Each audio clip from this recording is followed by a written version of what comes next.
اللهم إني أشكو إليك ضعف قوتي وقلة حيلتي وهواني على الناس.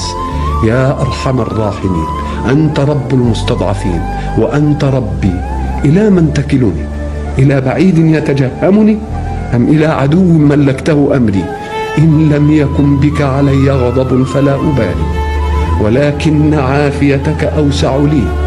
أعوذ بنور وجهك الذي أشرقت له الظلمات وصلح عليه أمر الدنيا والآخرة من أن تنزل بي سخطك أو تحل علي غضبك.